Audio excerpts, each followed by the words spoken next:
가수 에일리 씨 여러분 아실 겁니다. 그분이 이제 불렀던 노래 중에 보여줄게라는 곡이 있습니다. 알죠? 그 유명한 가사가 있잖아요. 가사가 뭐예요? 완전히 달라진 나. 보여줄게 완전히 달라진 나. 그 가사가 참 많은 사람들에게 심금을 울렸죠. 사랑하는 사람에게 버림을 받고 난 다음에 이제 마음에 굳은 결심을 하게 되는 거죠. 사랑하는 사람에게 버림을 받았는데 내가 그 사람에게 예전과는 다른 완전히 달라진 나의 모습을 보여주겠다. 완전히 예뻐진 나 보여주겠다. 이런 결심을 하고 이제 그에게 그런 모습을 보이기 위해서 노력하는 그런 가사입니다. 완전히 달라진 자신을 보여주겠다는 비장한 마음의 그 결심을 노래한 곡이었죠. 여러분은 살면서 완전히 달라진 삶을 살겠다는 그런 비장한 결심을 한 적이 있습니까? 이전과는 다른 완전히 달라진 그런 삶을 살아보겠다. 내가 이를 악물고 정말 달라진 삶을 살겠다. 그런 비장한 각오를 해본 적이 있어요? 만약 그런 결심을 하고 그렇게 정말 살아냈다면 어떨까요? 내가 그 결심을 한 이후에 정말 완전히 달라졌어요. 예를 들면 내가 막 비만이라 가지고 너무 그 모습에 절망 속에 살고 그것 때문에 사랑하는 사람에게 고백을 했다가 차이고 막 그래서 비장한 각오를 하고 그 다음에 내가 다이어트를 열심히 하겠다. 그래가지고 정말 다이어트 열심히 해가지고 20kg 30kg 빼고 완전히 옛날에 그 모습은 오간데 없이 완전히 정말 새로운 모습으로 바뀌어가지고 있다면 어떨까요, 마음이? 살면 막 자신감이 생기지 않을까요? 야, 나도 뭐든지 할 수 있구나. 나도 이렇게 되는구나. 할 수 있구나. 얼마나 좋겠습니까? 좋은 점들이 너무 많아지겠죠. 자신감도 얻고 새로운 어떤 모습으로 멋지게 살아갈 것이며, 예. 그런데 부정적인 면도 있을 수 있다라는 생각이 들더라고요. 어떤 면일까요? 내가 변화된 삶을 살게 되면서 내가 이렇게 자신감을 갖고 사는 동시에 주변의 사람들을 바라볼 때 변화되지 못한, 나처럼 이렇게 변화되지 못한 사람들을 보면 어떤 마음이 들까요? 불쌍한 마음이 들기보다 오히려 그 마음속에 쟤는 왜 저렇게 사는 거야? 왜 이렇게 나처럼 하지 못하지? 라는 비난과 비판의 시선을 가지고 살 수 있다는 것입니다. 그래서 남과 비교하고 비난하는 그런 부정적인 면들도 생겨날 수 있다는 것이죠. 예수님 시대에 바리새인과 또 서기관들 같은 그런 종교 지도자들이 바로 그런 모습을 갖고 살았습니다. 이스라엘이 바벨론에게 멸망을 당하고 포로로 다 끌려갔잖아요. 근데 백성들이 나라가 그렇게 멸망하고 포로로 끌려가서 그렇게 비참하게 사는 그 이유가 율법을 자기들이 제대로 지키지 않았기 때문이라는 것을 깨닫게 됩니다. 그래서 어떻게 하냐? 비장한 각오를 하게 됩니다. 우리가 완전히 달라진 삶을 살아야 된다. 하나님의 율법을 철저하게 지키고 제대로 살아야지만 우리가 똑같은 이런 비극을 겪지 않을 수 있다. 우리 자손들이 다시 이런 비극을 겪지 않으려면, 나라가 다시 회복하려면 우리가 완전히 달라져야 된다. 하나님의 말씀대로 살아야 된다. 그리고는 말씀대로 살기 시작합니다. 그 사람들이 누구예요? 그게 바로 바리새인들입니다. 그래서 진짜 실제로 완전히 달라졌어요. 회당을 짓고 말씀대로 지키면서 열심히 살았습니다. 근데 부정적인 면이 나타난 거예요. 아까 전에 말한 것처럼 자기가 그렇게 사니까 그렇게 살지 않는 사람들에 대해서 비난하고 비판하는 정도가 아니라 정죄합니다. 저 하나님 말씀대로 살지 않아서 다른 사람까지도 힘들게 만드는 저런 죄인들, 그리고 그들을 비난하며 자기들은 우월감을 가지기 시작한 거죠. 그래서 처음에는 말씀을 지키려고 노력했던 그들이 점점 율법주의자들로, 외식하는 자들로 바뀌어가게 된 겁니다. 그리고 남을 비난하고 정죄하기 시작했죠. 바리새인들은 그렇게 변질되었고 껍데기만 남는 사람이 되었습니다.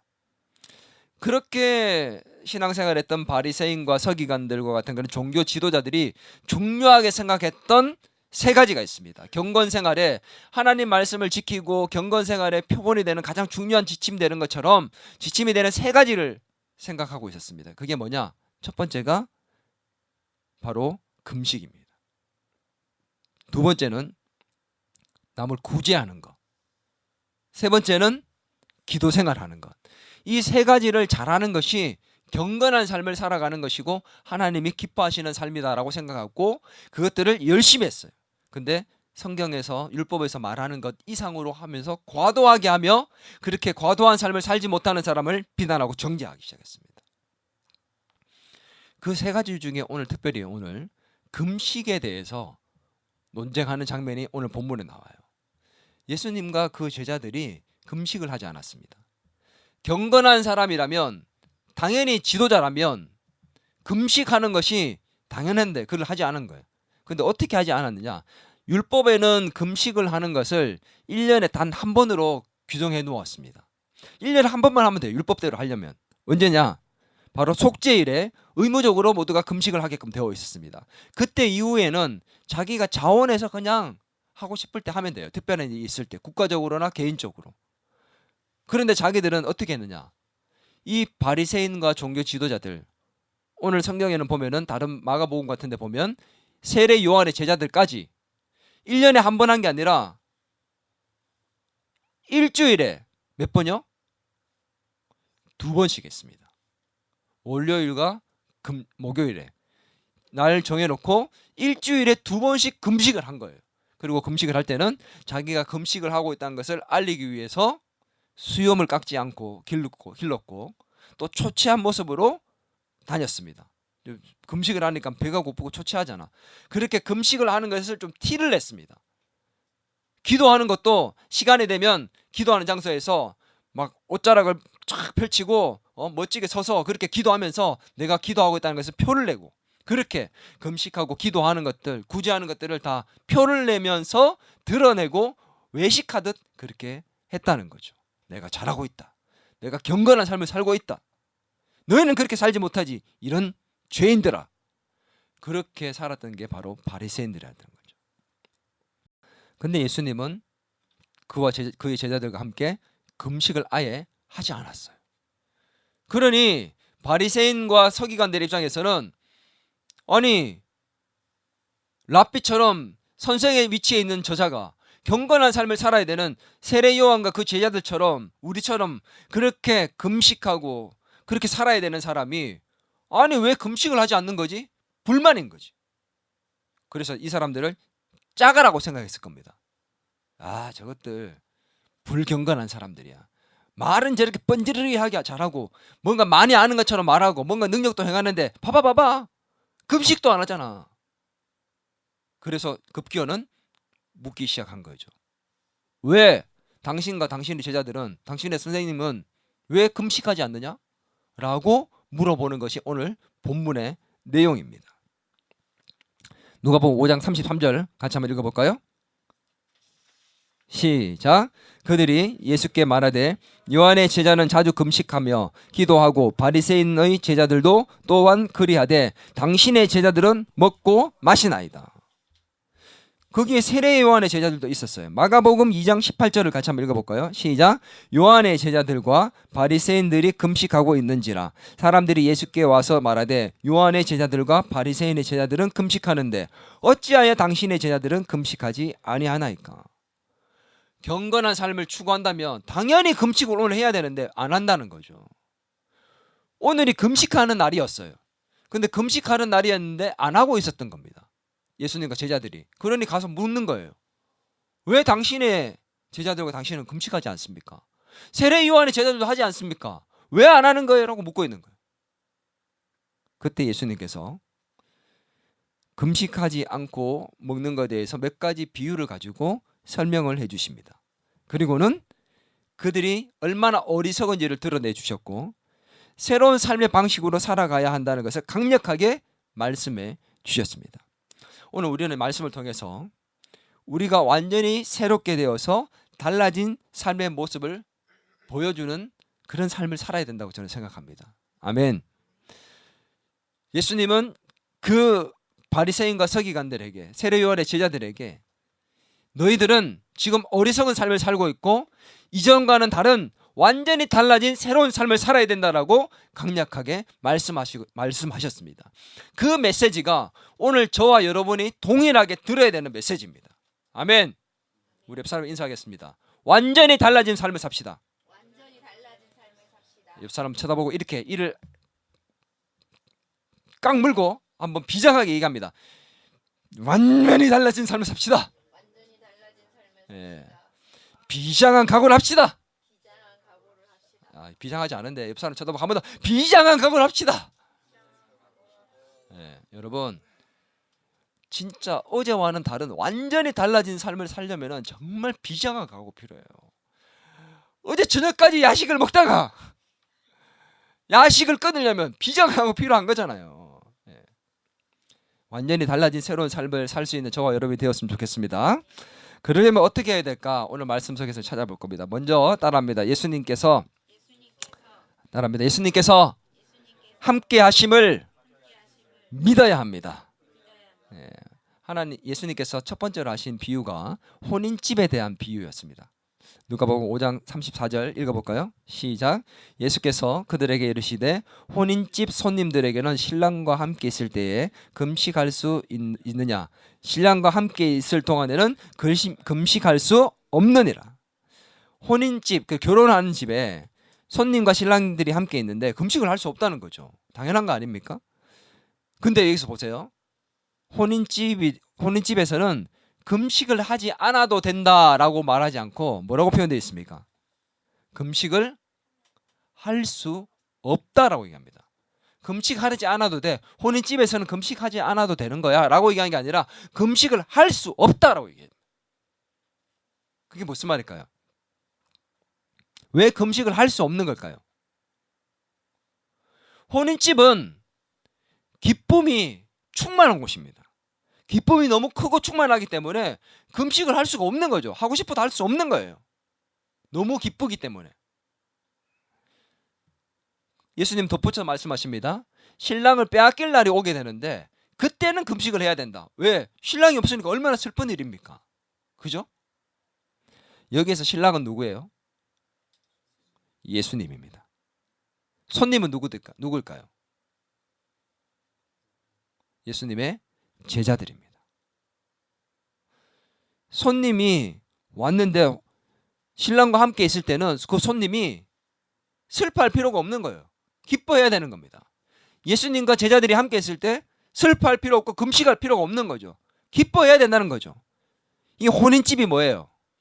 예수님을 인해서 시작된 하나님의 나라입니다.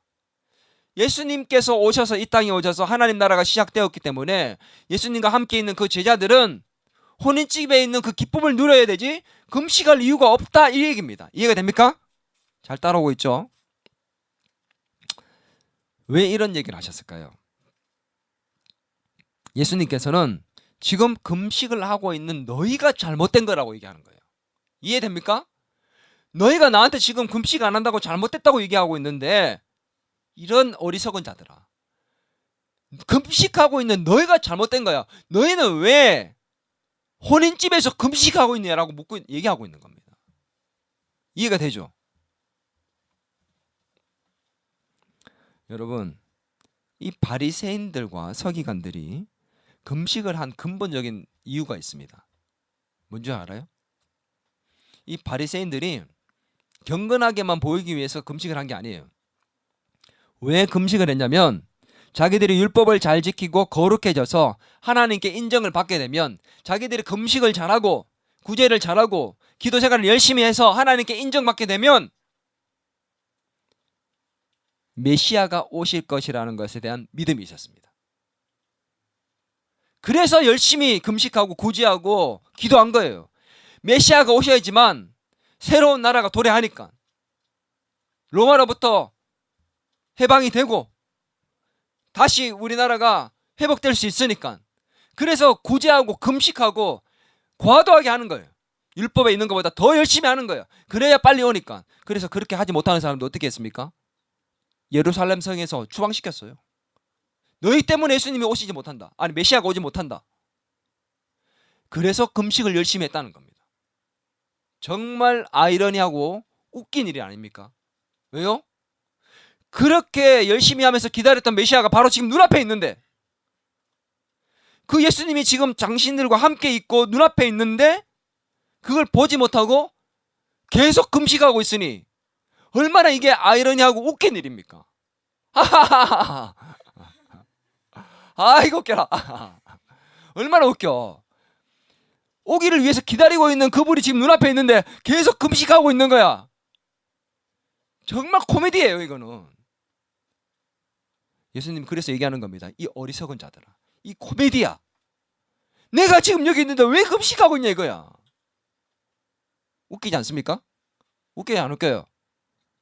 지금 이렇게 웃긴 일들이 그 안에서 일어났다는 거죠. 그런데 여러분, 그 웃긴 일이 지금도 우리 가운데 일어나고 있는 거 압니까? 예수님이 우리의 삶에 들어오셨고 우리와 함께 계시고 우리가 말마다 그 말씀을 듣고 있는데 우리도 똑같이 근심하고 걱정하며 금식하는 삶을 살고 있다는 거예요. 코미디 아닙니까? 코미디?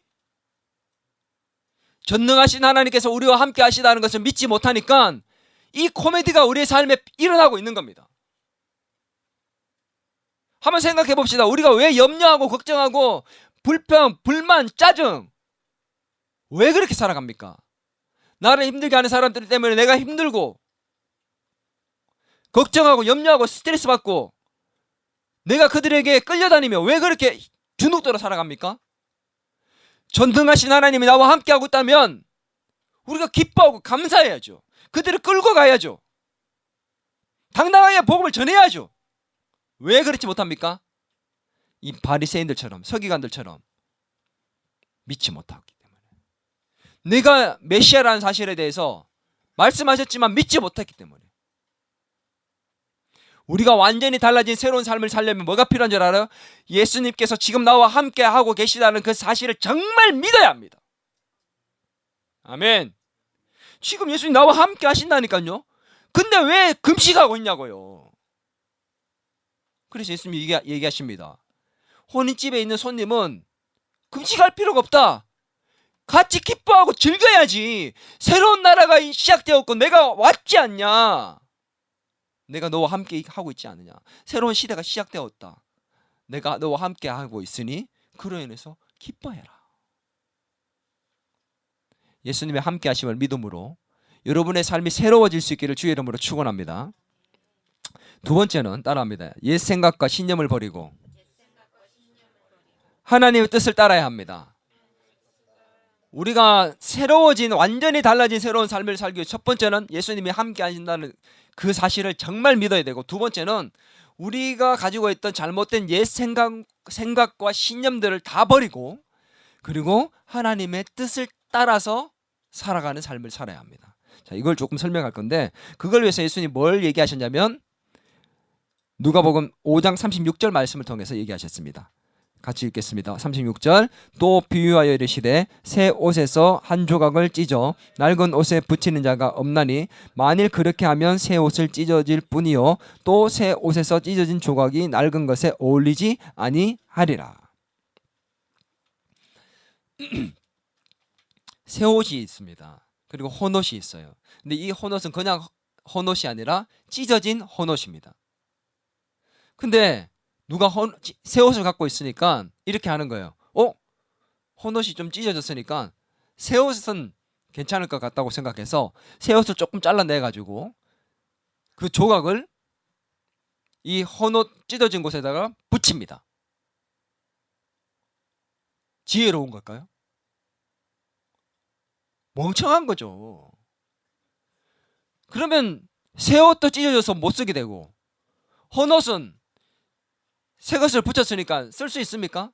쓸 수 있겠죠. 근데 뭐라고 하면 어울리지 않는다고. 이게.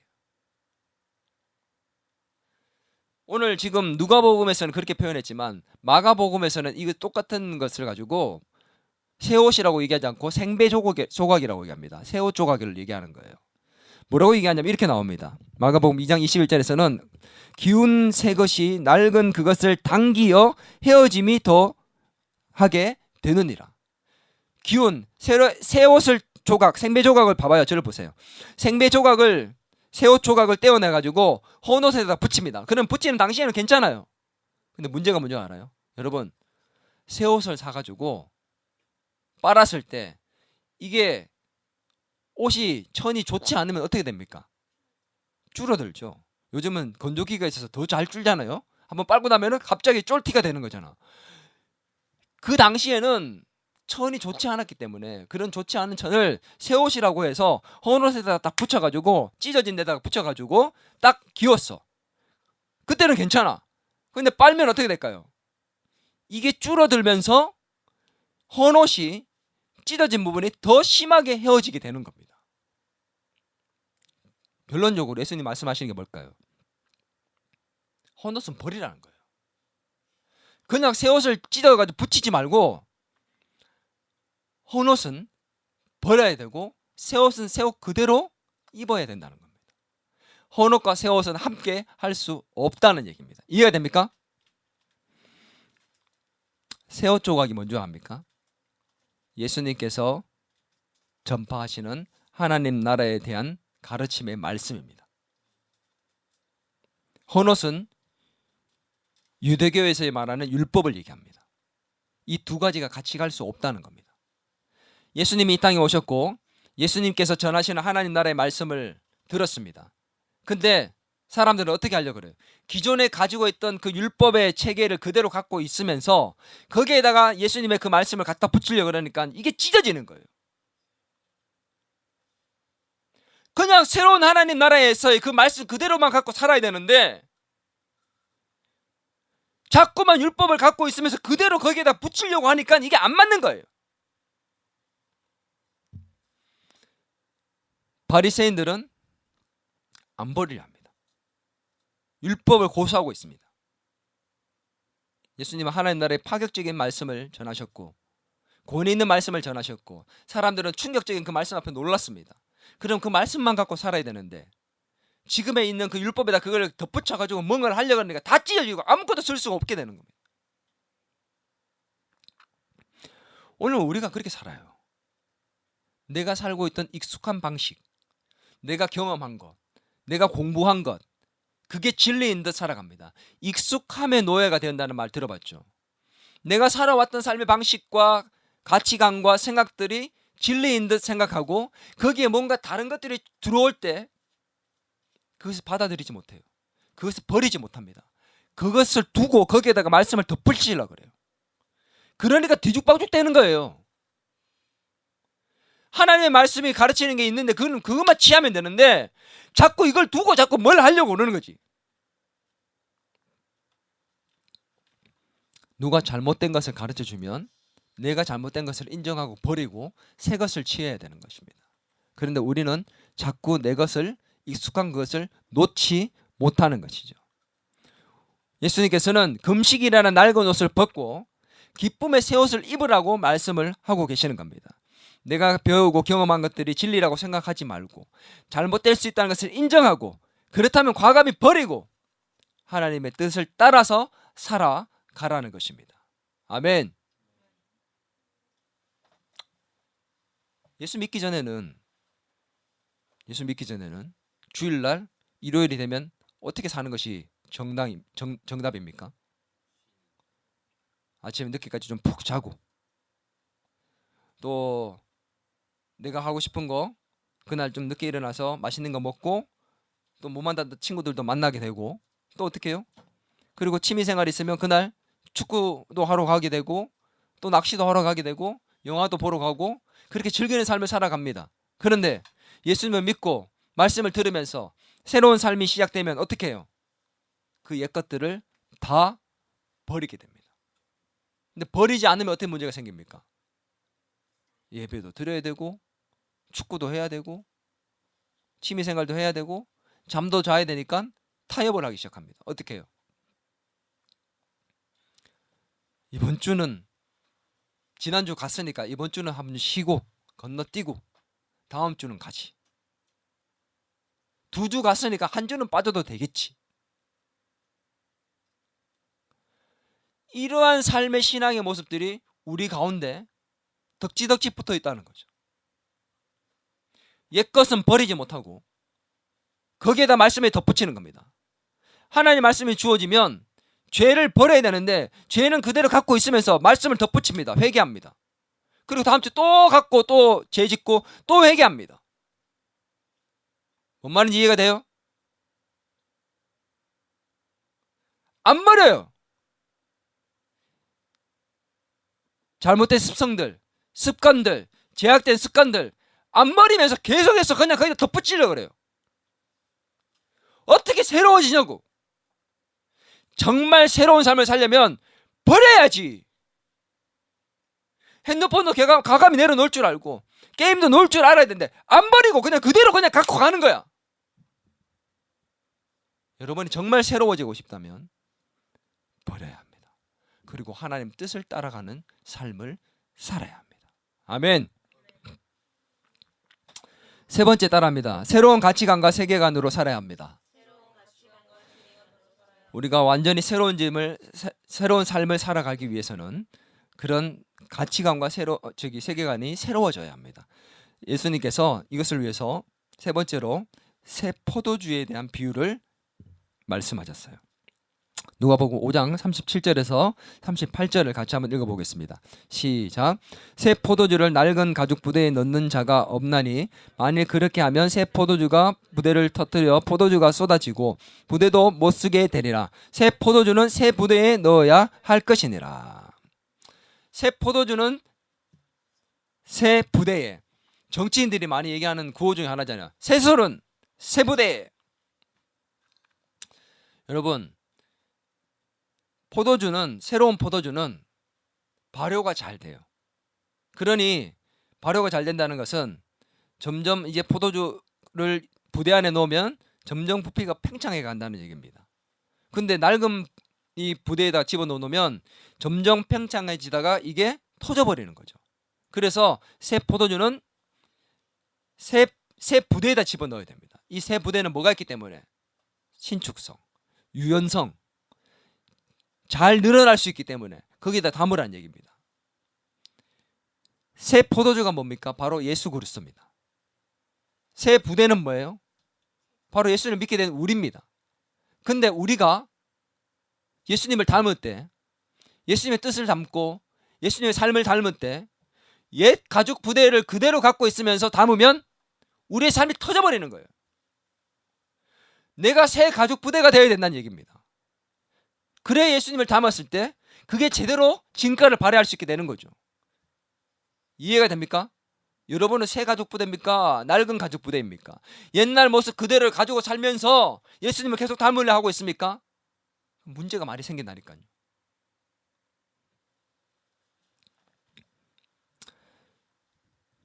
오늘 새 포도주이신 예수님을 담고 있는 새 가죽 부대와 같은 새로운 삶의 방식으로 살아갈 것을 말씀하고 있는 것이죠. 고린도후서 5장 17절 한번 읽어볼까요? 시작. 그런즉 누구든지 그리스도 안에 있으면 새로운 피조물이라. 이전 것은 지나갔으니 보라 새 것이 되었도다. 뭐라고요? 바뀌었다. 얘 좀 바뀌었네가 아니라 뭐라고 얘기합니까? 완전히 새 것이 되었답니다. 그냥 새게 된 거예요. 새거. 새로운 피조물, 완전히 새로운 것. 그럼 우리의 삶이 어떻게 해요? 달라지는 거예요. 여러분 지금 내가 살고 있는 삶의 모습을 만족하지 못하는 게 많죠. 근데 완전히 리셋되고 새롭게 살고 싶은 게 있죠. 근데 그렇게 됐다는데 우리는 그걸 믿지 못하는 거예요. 완전히 새로운 모습으로 따라합니다. 재창조되었다. 나는 다시 태어났다. 여러분 믿습니까? 내가 다시 태어났다는 것을 믿을 수 있어야 우리가 새로운 삶이 시작됩니다. 따라합니다. 나는 오늘 아침 다시 태어났다. 어제의 나는 따라합니다. 어제의 나는 사라지고 오늘 나는 다시 태어났다. 아멘. 우리 예수 믿는 기독교인들은 과거에 사로잡히는 종교가 아닙니다. 어제 나는 잊어버리고 오늘 나는 다시 태어난 자로 새롭게 가야 하는 겁니다. 누가 발목을 잡아요? 마귀가 자꾸 잡잖아요. 너 옛날에 그랬잖아. 너 어제도 그랬잖아. 어제 너 그래놓고 지금 오늘 그런다고? 야, 그건 너무 좀 그런 거 아니냐? 그건 마귀가 하는 짓이에요. 그러면 이렇게 어떻게 얘기해야 돼요? 이런 마귀, 그건 어제고 난 오늘 새로 태어났어. 아멘. 근데 우리가 그렇게 생각하고 살아요. 어제도 그랬는데 뭐 오늘 또 그렇겠지 뭐. 지난주도 그랬는데 뭐 오늘 또 그렇지 뭐. 다음 주도 그렇겠지 뭐. 그러니까 새로운 삶을 살 수 없는 거야. 우리 남을 정죄할 때도 그래요. 쟤 어제까지 저렇게 살았어. 쟤 안 바뀌어. 쟤 다음 주도 그럴 거야. 그렇게 생각하고 그러니까 걔를 비난하고 정죄하는 겁니다. 포기하는 겁니다. 바뀔 수 있습니다. 아멘. 새로 태어나는 겁니다. 마가복음 1장 1절에서 이렇게 말씀합니다. 하나님의 아들 예수 그리스도 복음의 시작이라. 여기에서 시작은요, 시작이라는 단어는 창세기 1장 1절에서 말하는 태초라는 말과 똑같은 말이에요. 복음의 시작이라는 말은 복음의 태초, 예수 그리스도로 말미암아 시간이 시작되듯이 새로운 세계가 시작되었다는 태초를 얘기하는 겁니다. 예수님으로 인해서 새로운 시대가 완전히 재창조되어서 새롭게 시작되었다는 것을 얘기하는 것이 복음의 시작이란 말입니다. 새로운 세계가 재창조되어서 시작되었고 우리는 새로운 것으로 재창조된 것입니다. 완전히 새로운 세계가 시작된 겁니다. 우리 대통령이 뽑혀서 새로운 정권이 시작되었습니다. 새로운 나라가 시작되면 어떻게 해요? 제도와 정치가 새롭게 바뀝니다. 근데 어떻게 해요? 예전 것은 그대로 있고 거기에 뭔가를 고쳐가는 거죠. 근데 그 정도가 아니에요. 예수님께서 이 나라의 왕으로 오신 나라는 이전 것은 없고 완전히 새로운 나라가 된 겁니다. 그리고 우리도 다시 그냥 완전히 새롭게 리셋돼서 태어난 거예요. 그렇게 믿어야지만 우리는 새로운 삶을 살 수가 있다는 것입니다. 여러분, 근원적인 새로운 변화는 내가 새 창조물이고 새롭게 태어났다는 사실을 믿을 수 있어야지만 가능한 것입니다. 그래서 우리는 그런 새 창조물다운 새로운 가치관과 세계관을 갖고 있어야 됩니다. 따라합니다. 새로운 가치관과 솔직히 따라하세요. 새로운 가치관과 새로운 세계관. 가치관은 내가 무언가를 생각할 때 어떤 가치를 두고 생각하느냐의 생각의 문제입니다. 세계관은 내가 무언가를 바라보는 시각에 어떤 안경을 끼고 있느냐를 갖고 보는 것이 바로 세계관입니다. 이해가 돼요? 차이가? 가치관은 가치죠. 가치. 여기에 대한 가치. 그걸 어떻게 생각하느냐, 부여하느냐에 따라서 내가 대하는 태도가 달라지는 거죠. 부모에 대한 가치, 성경에 대한 가치, 친구에 대한 가치, 동료에 대한 가치, 내가 어떻게 생각하느냐에 따라서 그를 대하는 태도가 달라지는 겁니다.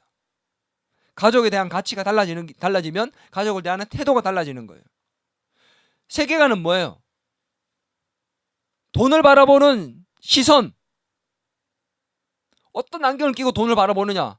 예수님의 시선을 갖고 안경을 끼고 돈을 바라보면 그 돈은 단지 도구입니다. 근데 세상 사람들의 시각에 그 안경을 끼고 바라보면 돈이 뭐예요? 목적이에요. 수단이 아니에요. 이해가 됩니까?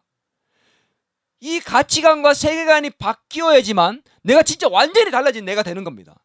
근데 여전히 옛날의 가치관과 세상 사람들의 가치관과 세계관을 갖고 생각하고 바라보고 있으니 어떻게 달라진 삶을 살 수 있냐는 거예요. 그래서 우린 기도해야 돼요. 하나님, 저의 가치관이 바뀌게 하시고 저의 세계관이 바뀌게 도와주옵소서. 제가 새로운 가족 부대가 되기를 원합니다. 예수님을 닮을 만한 새로운 가족 부대가 되어서 새로운 가치관과 새로운 세계관으로 살아갈 수 있는 완전히 달라진 재창조물이 되기를 원합니다. 그래야지만 우리가 달라진 삶을 살 수 있습니다. 연예인이 되었는데 세상의 가치관으로 바라보면 연예인이 돈벌이 수단이에요. 팬들도 돈벌이 수단이에요. 근데 예수님의 시각으로 바라보세요. 성경적 시각으로 바라보세요. 그럼 그들은 나로 인해서 예수께로 돌아와야 될 복음의 대상자들입니다. 돈벌이 수단이 아니에요. 회사에 있는 사람들도 마찬가지입니다. 동료들이 어떤 사람이냐? 나를 돈 벌게 만들어주는 집단이고 그들은 같이 있으면서 같이 일하는 그런 사람일 뿐이다 생각하면 그거는 세상의 시각과 가치관인 거죠. 우리는 어떤 생각과 가치관과 세계관을 갖고 있냐에 따라서 달라진 삶을 살 수 있게 되는 겁니다. 그러나 세상 사람들과 똑같은 가치관과 그들의 사고방식으로 살아간다면 우리는 전혀 다르지 않은 똑같은 삶의 방식으로 사는 그저 그런 사람으로 살아가게 될 것입니다. 사랑하는 우리 더 기쁨의 교회 성도 여러분, 새로운 가치관과 세계관으로 살 수 있는 저와 여러분이 되었으면 좋겠습니다. 예수 믿기 전에 어떤 문제가 있으면 염려와 걱정 속에서 빠져 살았지만 정말 새로운 사람이 된다면 기쁨과 감사함으로 믿음으로 나아가는 사람이 돼서 그 속에서 흔들리지 않을 겁니다. 그것 때문에 내가 좌절의 늪에 빠지지 않을 겁니다. 예민 모드로 들어가지 않는다니까요. 돈 많이 벌고 높은 위치에 올라가는 것이 인생의 목표였는데 그게 단 줄 알았는데 가난하든 부하든 그것이 어떤 환경에 있든 자족할 줄 아는 사람이 되는 거죠. 나밖에 모르고 성공 지향주의적인 사람으로 살았는데 주변을 살필 줄 알고 돌아볼 줄 알고 손을 내밀 줄 아는 사람, 섬길 줄 아는 사람, 내가 희생할 줄 아는 사람, 그게 달라진 사람 아닙니까? 그게 예수 그리스도의 눈으로 바라보는 사람이 아닙니까? 나는 낡은 가죽 부대입니까? 아니면 새로운 가죽 부대입니까? 나는 낡은 옷을 버리고 새 옷을 갖고 살아가는 사람입니까? 아니면 낡은 옷에 새 옷을 갖고 붙이려고 하는 사람입니까? 나는 혼인집에 있으면서도 자꾸 금식하려고 하는 사람입니까? 아니면 함께 기뻐하는 사람입니까?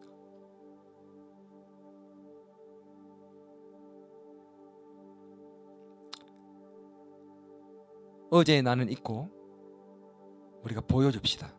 완전히 달라진 나. 아멘. 우리는 완전히 새로워져야 합니다. 예수를 믿지 않고 살아가고 있는 사람들과는 전혀 달라진 모습을 보여줄 수 있었으면 좋겠습니다. 똑같이 걱정하고 똑같은 일에 기뻐한다면 우리가 다를 것이 뭐가 있습니까?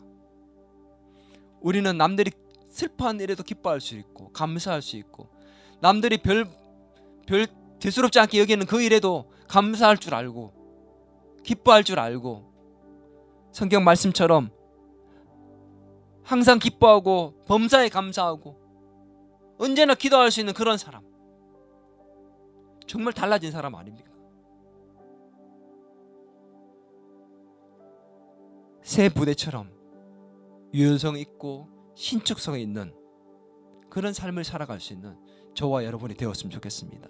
예수님을 충분히 담아 변화된 삶으로 많은 사람들에게 정말 멋진 영향력을 끼칠 수 있는 그런 저와 여러분의 삶이 될 수 있기를 주의 이름으로 축원합니다. 우리 같이 한번 기도하겠습니다. 하나님 앞에, 하나님, 참 나의 모습을 볼 때 만족스럽지 못한 모습들이 많이 있습니다. 날마다 하나님께 회개하고 기도하지만 또 여전히 그 모습 그대로 돌아가 버린 나의 모습을 보며 실망할 때도 많고, 하나님, 변화되고 싶은 욕심과 또 소원들이 많이 있습니다. 그럼에도 불구하고 여전히 그대로 살아가고 있는 우리의 모습을 보며 하나님, 이 시간 기도하기를 원합니다. 주님, 나를 새롭게 하여 주옵소서.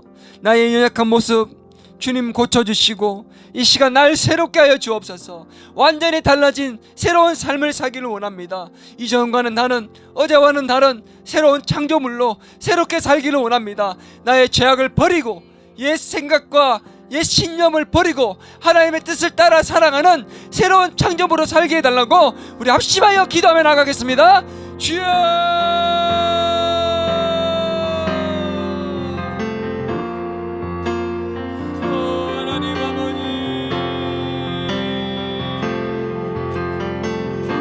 하나님, 우리를 새롭게 해주시옵소서.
하나님, 연약한 모습들이 얼마나 많이 있습니까? 변화되기를 원하고 새롭게 되기를 원하고 하나님이 기뻐하시면 그런 우리가 또 만족할 만한 모습으로 살기를 원하지만 여전히 하나님, 낡은 옷에 새 옷을 덧붙이는 듯한 삶을 살아왔습니다. 낡은 가죽 부대에 하나님 예수 그리스도를 담아가면서 그렇게 살아왔습니다. 그래서 자꾸 찢기고 터지고 헤어지는 그런 삶을 살아왔습니다. 이제는 나는 새 창조물로 완전히 달라진 새로운 삶을 살기를 원합니다. 어제와는 다른 새로운 삶을 살기를 원합니다. 오늘 아침, 매일 아침 우리는 새롭게 태어나 새로운 삶을 살기를 원합니다. 주님, 어제보다 오늘 더 달라진 삶이 아니라 완전히 달라진 삶을 살기를 원하오니 주님, 우리 가운데 함께 해주시고 성령의 능력으로 새롭게 하여 주시옵소서. 새로운 출발을 앞두고 있는 우리 더 기쁨의 교회 모든 식구들 위해 은혜를 부어주셔서 완전히 달라진 모습으로 새로운 가치관과 세계관으로 하나님, 세상의 많은 사람들을 깜짝 놀라게 만한 그런 영향력을 줄 수 있는 새로운 인생을 살 수 있도록 우리 모두를 축복하여 주시옵소서. 주님께 우리의 인생을 맡깁니다. 감사하고 예수님의 이름으로 기도드리옵나이다. 이제는 우리 주 예수 그리스도의 은혜와 하나님 아버지의 크신 사랑과 성령님의 감화 감동 위로 그저 충만하심의 역사가 완전히 달라진 삶을 살기를 소망하는 새로운 가족 부대로서 새로운 삶을 살기를 소망하는 더 기쁨의 교회 모든 식구들과 교회와 새로운 나라 이 민족 위에 이제로부터 영원토록 함께 하시길 간절히 축원하옵나이다.